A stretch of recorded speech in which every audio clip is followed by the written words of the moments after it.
just doing a short sermon series in the book of in the life of David. We've taken a break from John, and we're going to be continuing our series in the book of John next Sunday, and we'll do that. Finish up 3 sermons in the book of John. So this morning we're going to be looking at 2 Samuel, and as we are kind of doing a survey of just chapters 1 through 5 this morning.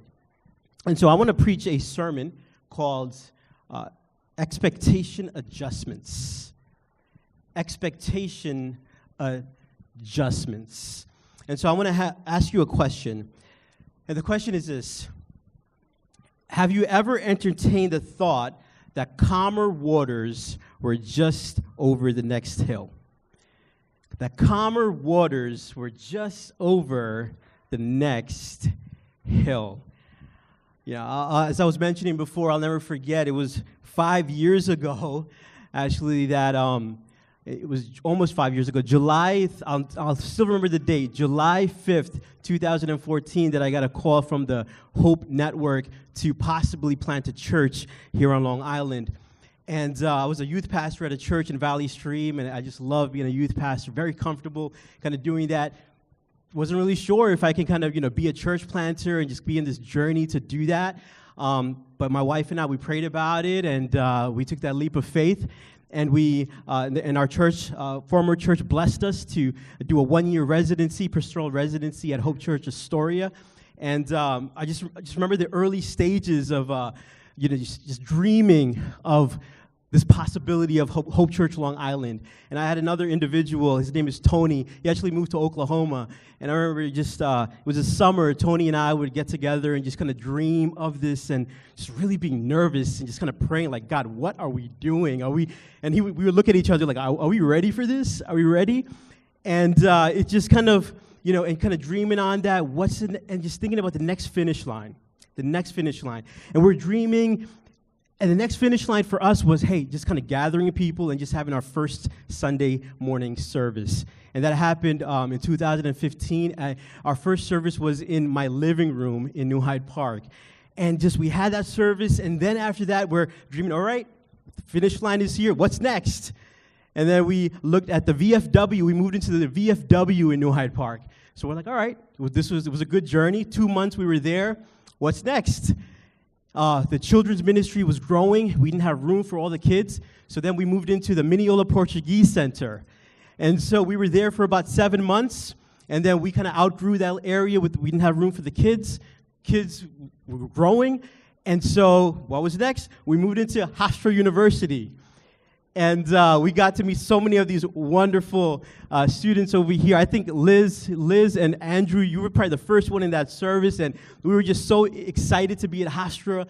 And we were there for a while, and it was just hard because we were moving from different locations within the campus. And so we're like, all right, we're here. What's next? And then after that, this beautiful building opened up, and we were here. And now we're here, and I'm thinking, all right, we got this finish line. What's next? And I'm thinking about like 2 services, and then I'm just like, everything is just these finish lines. And I look back, and I'm thinking, wow, like if I could just think about this journey, I don't think I'm more qualified or I'm more competent than I was those early years in ministry. It just feels like another season of the messy middle. Just feels like another season of the messy middle, and nothing seems simpler than those first days when we were meeting up in my living room. And so as it turns out, every finish line that I set my heart on was actually a false finish line. Every finish line I set my heart on was a false finish line. Every one of them was a starting line to a new season of a messy middle. And I just can't help but wonder, like right now, of every finish line that I set my eyes on, if that is just a starting line to a new season of just another messy middle. And so I wonder if you guys could relate to me on that. I mean, like just any point in your life, any ways in your life. I mean, isn't it true that we often at times have put our eyes on false finish lines? right? Or, as soon as I get through that work project, as soon as we get married and we're not engaged anymore. Shout out to Prince over there who asked his wife to get married, his fiance. Congratulations. She said yes on that. As soon as I get through high school, as soon as I get through college, as soon as I get through graduate school, as soon as the kids get out of the house, as soon as I retire, then and only then, that's the calmer waters. It's right over the next hill over there. Calmer waters are just ahead.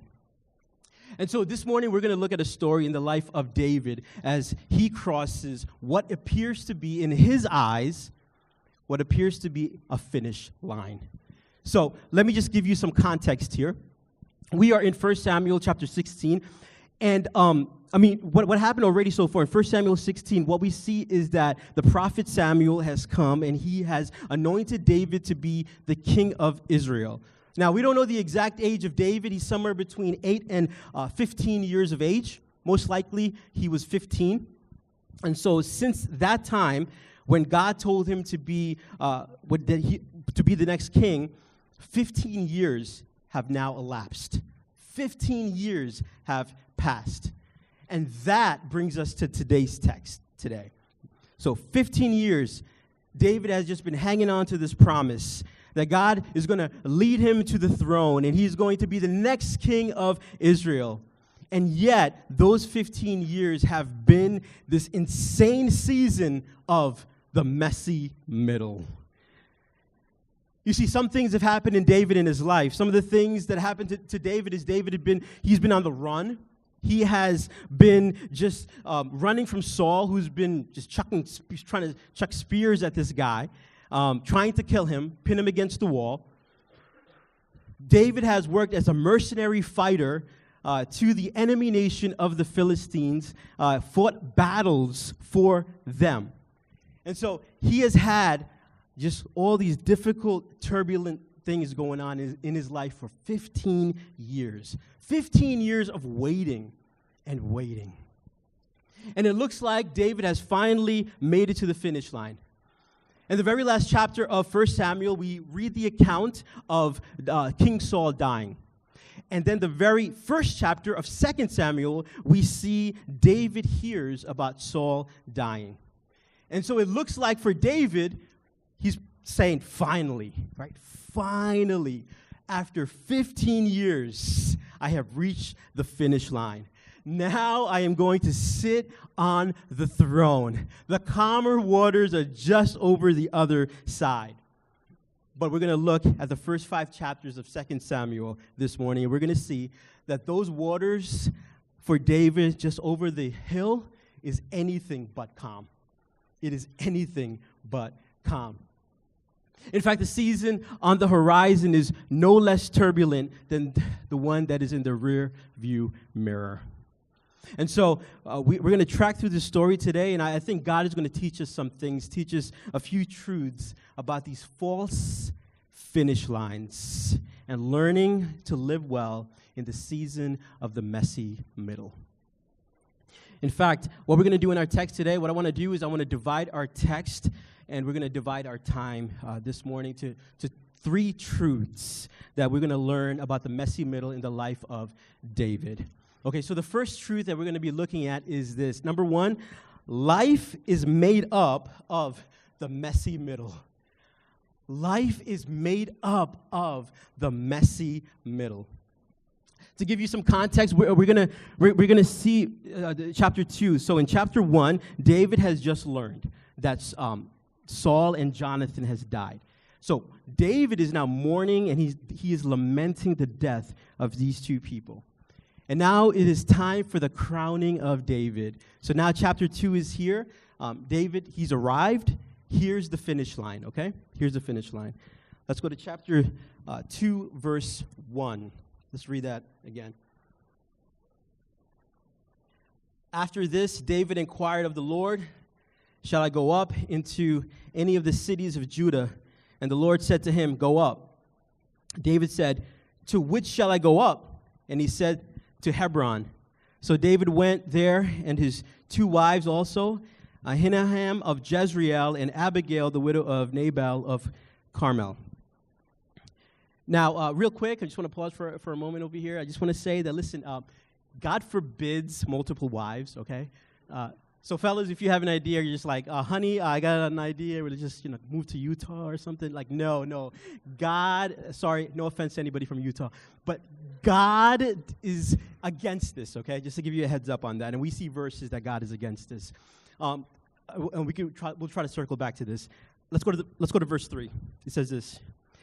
And David brought up his men who were with him, everyone with his household, and they lived in the town of Hebron. And the men of Judah came, and they anointed David king over the house of Judah. Okay. So, right now things are looking good for David, right? Saul, his greatest enemy, he's dead. God told him to go to Hebron, and so David goes there. And over there, David is now, he's the king of a tribe, the tribe of Judah. Now, Judah is one of the 12 tribes of the nation of Israel. It is a region within a region. Right? So this would be kind of like if the nation of Israel were, for an example, just kind of like if it was the state of New York, King David would be the governor of New York City. And so it appears that David is now going on his crowning campaign. And so he would go to all the cities, right? He would go to all the cities, and they didn't have Twitter back then or emails or a newspaper. And so word would get out that he is the king. And if things go well, everybody will just catch on. And so it looks like that's the case. But then verse 8 happens. This is what happens in verse 8. It says, "But Abner, the son of Ner, commander of Saul's army," the late king Saul now, "took Ishbosheth, the son of Saul, and brought him over to Mahanaim and made him king over Gilead and the Asherites and Jezreel, the Ephraim, and Benjamin, and all of Israel. Ishbosheth, Saul's son, was 40 years old when he began to reign over Israel, and he reigned 2 years. But the house of Judah followed David. And the time that David was king in Hebron over the house of Judah was 7 years and 6 months. Okay, now all of a sudden things are not looking so well for David now. Not looking so good. One of Saul's generals found one of Saul's remaining biological sons. Surprise! There's still a man in line for the throne. And so what they do is they just kind of prop him up to be the next leader. Most likely, it was just a political ploy here to kind of keep his general empowered to be a part of Saul's army still. And so what it looked like, it should have been like a smooth finish line for David. Yeah, it's not really. Not so. Not a smooth finish line at all. In fact, this political stunt by Abner sets the period of 7.5 years of chaos, of just political unrest, of civil war in the nation of Israel. Things are just chaotic now. And what looked like it was going to be a smooth finish line becomes a longer season of the messy middle in the life of David. And so what we see is in chapter 2, at the end of, from chapter 2 all the way to the end of chapter 4, there's this picture of 7.5 year window here of just drama and just chaos that just ensues here in this period of 7.5 years. And one of the things as a preacher preaching through the Old Testament is that it's very long, right? It's just so long. The plot arc in the Old Testament may last for several chapters. And so I just want to encourage you to read this when you get home, 2 Samuel 1 through 5. But just for the sake of preaching this morning and for the sake of time, I'm just going to highlight, okay? I'm just going to give you some cliff notes. This is how I got through high school, okay? Give you some, I'm just kidding, totally kidding, maybe. So here's my cliff note version, okay? This is my cliff notes right here. Of the plot, it says this, chapters 2 to 4. Here's a little glimpse of David's messy middle, okay? Chapter 2, verse 12 to 17. 12 dudes from Israel, 12 dudes from Judah, the same country, stab each other at the same time, and they die. This sets off a civil war in Israel. David's men clean house in the first battle. #winning. Next verse, chapter 2, 18 to 23, Joab's brother, Asahel. Joab was David's army general, also his nephew. He chases down Abner on foot. Now, Abner was Saul's army general, 2 generals here. Abner tells him to bug off. He doesn't bug off. So Abner stabs him with a butt end of a spear and runs it out his back. All right, not positive and encouraging. Not safe for the whole family here. Next verse, chapter 2. Joab and Abner continue to wage war. David and Joab only lose 19 men in this battle. Abner loses 360. Wow. Taking names. 4 verses later, Ishbosheth, king of Israel, accuses Abner, his general, of sleeping with one of Saul's concubines, his late father's concubines. Abner is so upset that he makes a covenant with David to unite the kingdom under David. General Hospital, Days of Our Lives, drama. You just can't make this stuff up, right? Next verse, chapter 3. Joab doesn't like David's covenant with Abner, so he goes off and he kills him. Revenge murder for his brother. Chapter 4.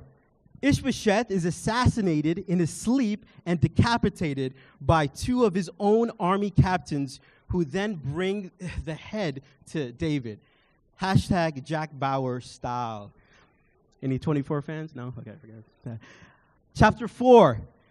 David has the 2 men who killed Ishbosheth executed and has their hands and their feet cut off and hung by a pool at Hebron.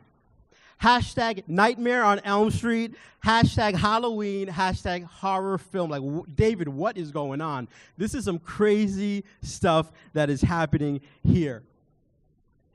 And so you can kind of see this flyover verse is not exactly a peaceful transfer of power here. I don't know if we have any history nerds in the house. I just love history. I love church history. I love American history. In George Washington's, one of his most famous speeches, George Washington said this. He said that the greatest test of our American experiment, this democracy, will not be that, if he can come in to a presidency peacefully, but it will be the second president. Will there be a peaceful transfer of power? So it went well for the United States of America, but it did not go well for Israel here, right? Did not go well. The handing of the leadership baton between the first king of Israel and the second king of Israel was anything but peaceful. Not peaceful at all. And so what I want you to do is I want you to put yourself in David's shoes here. Okay, put yourself in David's shoes. Ever since you are 15 years old, you got acne, you got, a cracking voice with all of your insecurities as this 15-year-old, and God tells you that you are going to be the king, and you are all excited. You're so thrilled, and you're waiting for that moment to be the king. And you're waiting in the wilderness. You're waiting and you're waiting. You got this neurotic king that is trying to kill you. And now you're finally grown up. You are a man, and you have fought battles, and you got scars in your hands to prove it. Now you are finally 30 years old. You got gray hairs in your beard. You have your hair is thinning over here. And then finally it's the moment.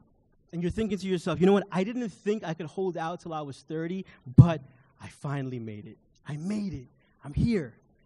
And then you get to the finish line, and it's anything but a finish line. Right? It's anything but that.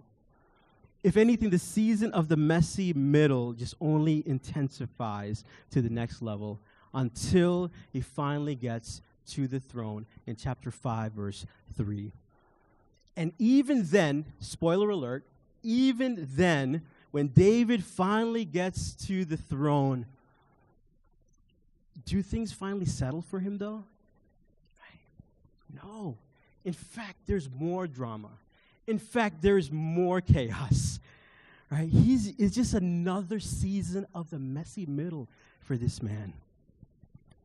This right here is the Lord's anointed. This is the man who is after God's own heart. He is the king of Israel, and even he cannot graduate in this life of the perpetual cycle of the messy middle.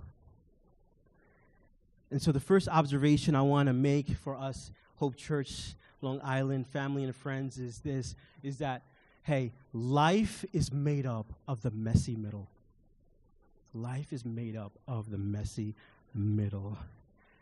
And I know this may not sound like the most encouraging message this morning, not probably the best message you've heard, but I just need to kind of just keep it straight here and say this, that the finish line that you are holding on to right now could be a starting line of the next season of a messy middle. And the reality is that we just never quit, right? Telling ourselves those lies. What's the next finish line? What's the next finish line? Because when it becomes, if you're an engaged person here, a couple here, finally, when I get married, that's the finish line right there. Then there's going to be nothing but romantic bliss after that. It's going to be smooth sailing after I get married. Once we get married, it's going to be a piece of cake. False finish line. Good thing my wife isn't here. False finish line. Right? Oh, finally when the kids, we have kids, and then we're going to feel like we're settled. Well, marriage is just going to be so much easier when the kids come in the scene. Amen. False finish line. Thank you. Oh, you know what? It's going to be when the kids finally sleep at night and we can finally be sane. That's the finish line. Just hold on, honey. Right when, they get out of diapers, that's going to be the finish line. Warmer waters are right after that false finish line. Right after, this season of soccer practice and baseball season, after all that is over, life is going to be good, it's going to be great. False finish line. Right when the kids get out of the house, they go to college or something, that's going to be the finish line. Calmer waters are just over the hill. Nope. False finish line. Or you know what? Right when the kids leave the house the second time, that's the finish line, and things are going to be easier then. That's the finish line. You know what? Finally, when I get that promotion, when I get that promotion, I'm going to get that new job, and that's going to be the finish line. Then calmer waters are just over the hill. Finally, when I retire, then everything's going to be all right. Then we can kind of just have our priorities in order, and things are just going to be smooth sailing. Once we settle mom and dad's accounts, and this busy season is just over, we could just kind of settle in. Calmer waters are right after that. Finally, when I get that scooter or that motorcycle and just drive and move to Florida, right by the water, that's the smooth finish line there, right? If we keep holding our breath until we get to the finish line, we are just going to miss out from where life really happens, right? Which happens right here in the midst of the messy middle. And it's called life, right? That's where life happens, right in the middle of all of that. So, I just learned that either I have a choice, right? I could either get flustered by all of my circumstances in my life right now, or what I can do is I could just adjust my expectations. I could just adjust my expectations. Because this is what it looks like. We all live in a fallen world, right? Kids get sick. Work is hard. Money is tight. Relationships are challenging. Right? So my hope just needs to shift from just surviving this season and just getting past this obstacle and realizing that, you know what?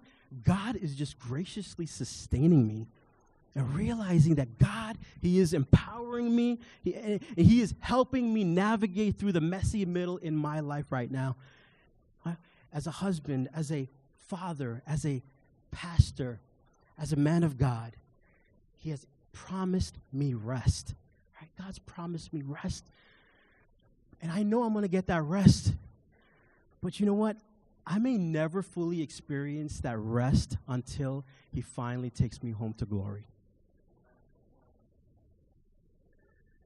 And so, in this moment, rather than seeking rest, I will just seek to be faithful in Jesus Christ right here in the messy middle where God has me right now. Right? And I will seek to be faithful. I will seek to be faithful and find my rest in Jesus, even in the midst of the messy middle. Right? And not just looking at some false finish line. That I'm going to be telling myself, you know what, it's going to be so much easier when I get there. But right here in the midst of the messy middle. So let me ask you this morning, what if all of us could just adjust our expectations? Right? Adjust it. And actually believe that we are living some of the best years of our life right now. Right now. What if we actually just fight for our joy? Fight for it. We actually, right here in the midst of the messy middle in our life right now, what if we believe that, you know what, this day is a gift from God. It is a gift from God. And the challenges that you and I are facing, it's real. It is absolutely real. It is not easy. And yet believe in the midst of that God is using me. God is empowering me right there in the midst of the messy middle as a man or a woman of God right here. And trust him. Trust him that he is sustaining me and he is providing for me, and to be present right there, not to look past the messy middle and some other false finish lines like that is on the horizon coming up. Right here. And here's one reason why this is important for us to understand. This is my second point for today. Second point is this. Our character is formed in the messy middle. Our character is formed in the messy middle. You see, how you and I respond right here in this messy middle is the very thing that is shaping you and I to be the kind of person that we are becoming. The messy middle is the crucible of our sanctification. So let me show you that in David's life, okay? Now, for up to this point, we see that David has had some character tests in his life. David, first of all, we see that David, he stepped up. He had the courage to fight the giant Goliath, a character test right there. He had the chance to kill King Saul many times, right? But David chose not to do that. And he could have taken the throne very easily, but he chose not to do that. But let me give you another glimpse of just his character challenge in chapters 1 through 5 of 2 Samuel in this 7.5 years of the messy middle. Okay, so let's go through that. Chapter 1, it says this: David has the man who claimed to have killed Saul executed for murder, and he refuses to be complicit in Saul's death or take the throne by force. #love your enemies. Chapter 1, David laments Saul and Jonathan's death. He doesn't rejoice in the vacant throne. #not 2009 politics. Chapter 2, 1 through 4, David's first act after Saul's death is to listen to God for instructions. And he says, Lord, where should I go? Right? He doesn't presume he's ready for the throne, but he listens and he obeys God. #patience. Chapter 3, David mourns Abner's death, and he has compassion on his enemy. Right? #classy. Chapter 4, David has Ishbosheth's, the other king, Ishbosheth's assassins executed for murder. He again refuses to take the throne by force or be complicit in his murder. Now listen. We're not praising David here because we know that David has issues. Okay, we know David is not a perfect man. Ever hear about Bathsheba? Ever hear about Uriah? Right? David is not a perfect man. In fact, we realize that David is not the ultimate king, though. But David points to the perfect king. He points to the ultimate king that would come almost 1,000 years after. But I do want us to see in this text today that God used this season that David was in the middle of his messy middle, to prepare him, to shape his character for something that was going to be an incredibly important season that David was going to have coming ahead. And I can't just help but to look back and say, in those seasons when I was grinding here early on without much help and just looking at the future of our church and just uncertain, wasn't really sure. It was in that season where the Lord was just doing a good work inside of me, and just looking at the idols that were there in my heart and just saying, hey, you know what? Things don't need to be perfect, right? And just working in my heart.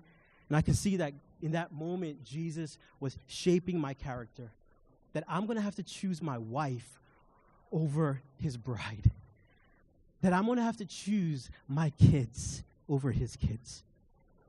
Because the false finish lines are not coming when I go home and I try to give my best. That's my decision that I have to make.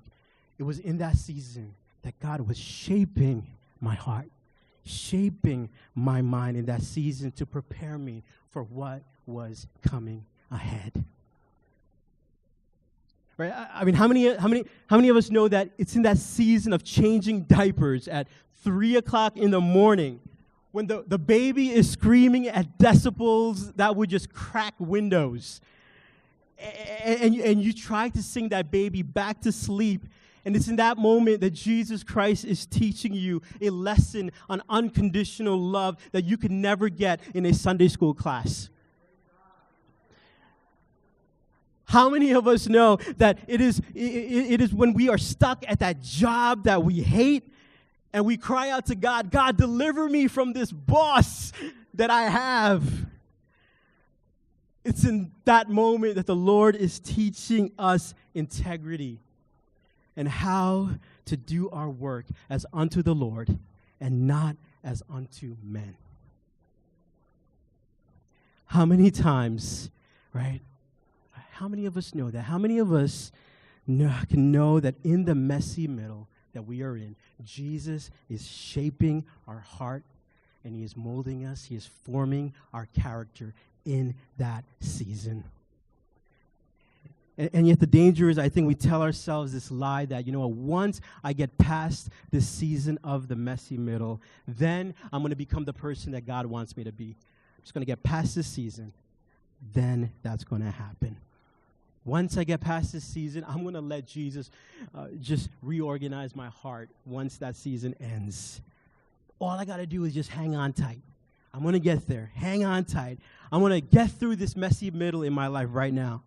And then after that, I'm going to start pursuing my wife, right? When my kids are not crying at night, or, when my kids get older, I'll do that later on, but I'll do that right now. I'll come to these prayer gatherings or these groups that's happening in church.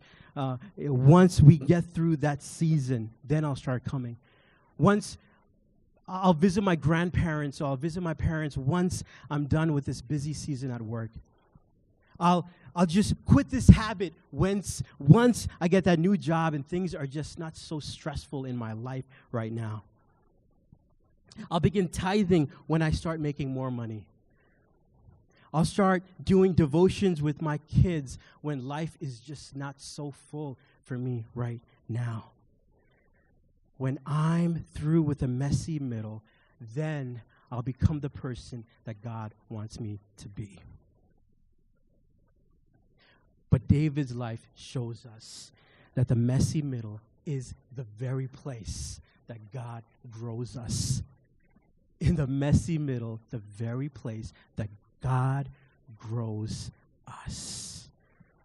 It is in the messy middle The messy middle is God's divine surgery table where he just opens up our chest and he starts rewiring our heart.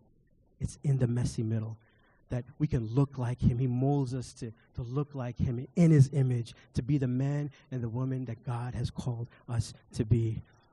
It is in the season of the messy middle that God changes our character.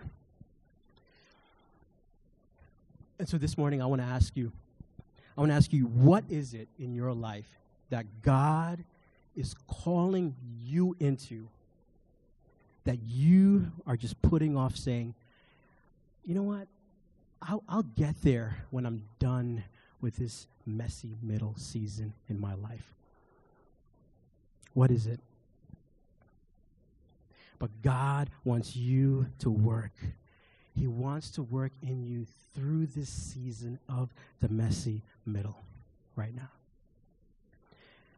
I mean, if I could just press into the younger folks in the house, all the students that are here, all the younger kids, like when we're young, we think, you know what, forget the messy middle. Like things didn't even get started for me yet. Right? I'm not even in that season yet. And I just want to say, yeah, like right there, you are actually in the messy middle. Those little disobediences and obediences that you are doing right now, it is actually shaping your heart. It is shaping your mind. It is shaping your will. And it is shaping you to be the kind of person that you are going to be for the rest of your life. Those little disobediences to, mom and dad, those little opportunities where you could just cheat on a test. And you're going to be like, you know what, no one's looking, everything's cool, everything's all right. Or just that inappropriate internet use. No one's looking, I'm okay. See, what's happening is right there, it is actually training your mind. It is training your heart. And that moment is actually shaping you. So it's in the little moments of integrity when you choose to obey, when no one else is looking. In those little moments, when you honor God in your heart, when there's an easy path to do wrong and you choose not to go that path, and you stand up, right, for folks that might be even getting bullied around you. You stand up, maybe even start tithing with your birthday money, and it's still in cents, and not even making dollars yet. God is shaping in that season an integrity that's going to carry you for the rest of your life. God is shaping you. He is forming you. He is forging you right there in the midst of the messy middle. God shapes our heart in the midst of the messy middle. I want to show you our third and final point, what we learned from the messy middle in the life of David in our text today. Our third and final point is God's plan prevails through the messy middle. God's plan prevails through the messy middle. Now, I'll imagine again, you're in David's position here, okay? You're kind of living through 7.5 years of a messy middle. You've already waited 15 years for the throne. Waited 15 years, and if you read the Psalms, David's prayer journal. David's heart. David's mind, right? If you read the Psalms, and it's in the Psalms where you can read David expressing to God, God, have you forgotten about me? God, where are you? Like, I believe in your promises, God, but I'm hanging on to them. I'm hanging on, but it's been 15 years already, and now another 7.5 years. Honestly, Lord, where are you? What is going on? Like, have you forsaken me? Are you even listening to me? Like, do you have deaf ears, God?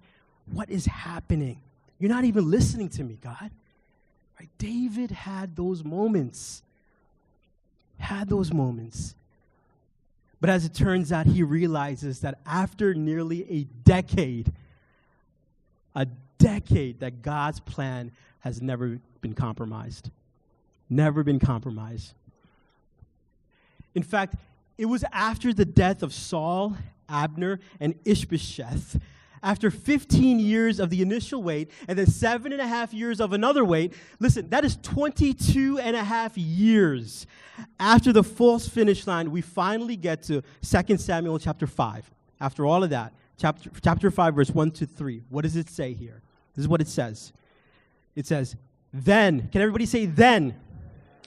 Then all the tribes of Israel came to David at Hebron and said, behold, we are your bone and flesh. In time past, when Saul was king over us, it was you who led out and brought in Israel.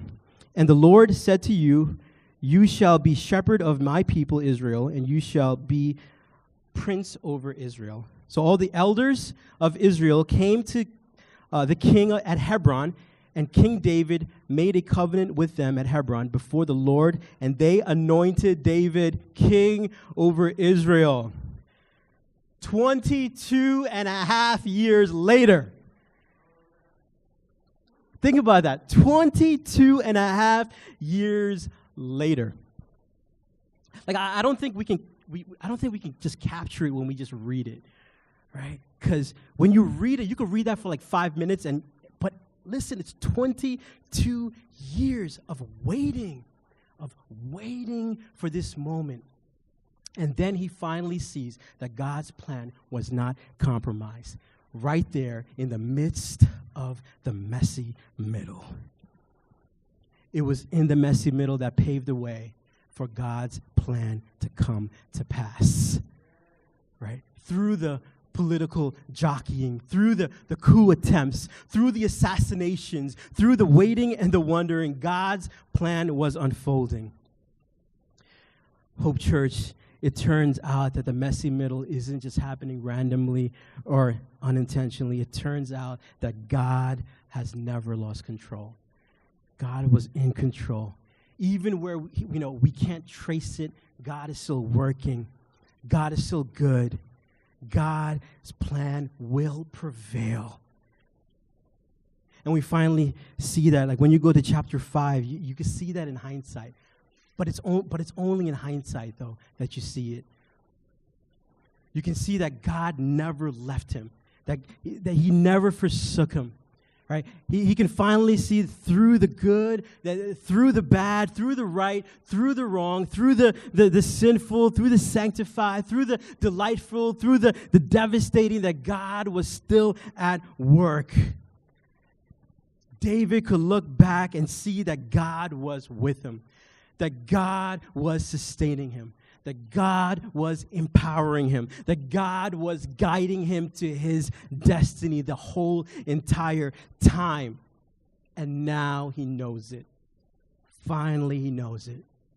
Chapter 5, verse 2, it says this, and David knew that the Lord had established him king over Israel, and that he had exalted his kingdom for the sake of his people Israel.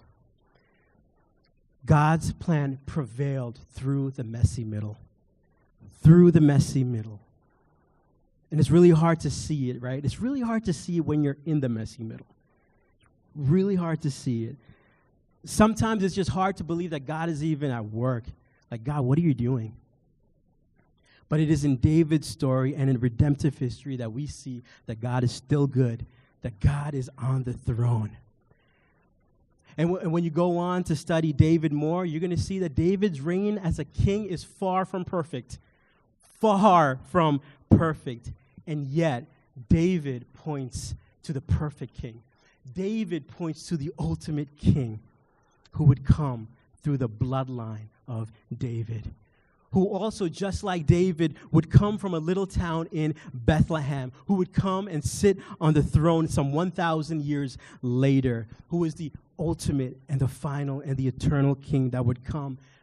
And talk about a messy middle, right? Like, if ever there was anything like that, like this man's life, you can't even make sense of a messy middle. Born of a scandalous birth to a teenage unwed mother in a highly religious Jewish environment. And he grows up in relative obscurity, swinging a hammer with his old man, blue collar in a small town.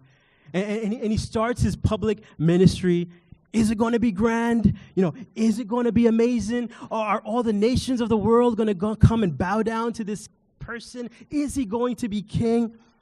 And he comes and he spends half of his time with the poor people, half of his time with cripples, right? Healing and training and teaching them. He spends the other half of his ministry just critiquing the hypocrisy and the evil that is there, infiltrating the church, the group that is there, and wreaks all kinds of havoc.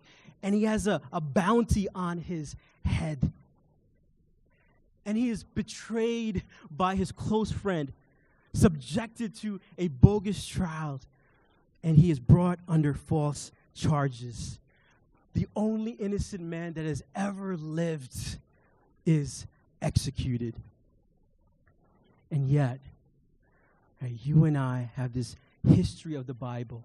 But I want us to picture that moment right there. Right? Before the happy ending, you're thinking, what good is going to come from this death? How can innocence being executed bring good in the world? You see, God's plan was never compromised. Right? We thought this was a savior, but you know what? Was it the savior? Like, talk about a messy middle right there. But through that messy middle, God's sovereign plan prevails. Right? Because of the resurrection, God used the chaos and the mess of the cross of Jesus Christ to bring redemption and forgiveness to all the nations of the world who would receive it. That God's true King, Jesus Christ, now sits on the throne, and he is ruling, and he is reigning, and he is seeking, and he is saving, and he is coming back again. And on that last day, we, like David, we look at him in chapter 5. We can look back in hindsight and say, all the disconnect and the random and the sad and catastrophic bits of history, human history in our own story. And we can say the same thing that David said. God, did you leave? Have you left me, God? Right? Have you forsaken me, God? I could not see it in that moment, but it is in the messy middle that God's plan will come. Right? And his purpose, God's plan prevails through the messy middle.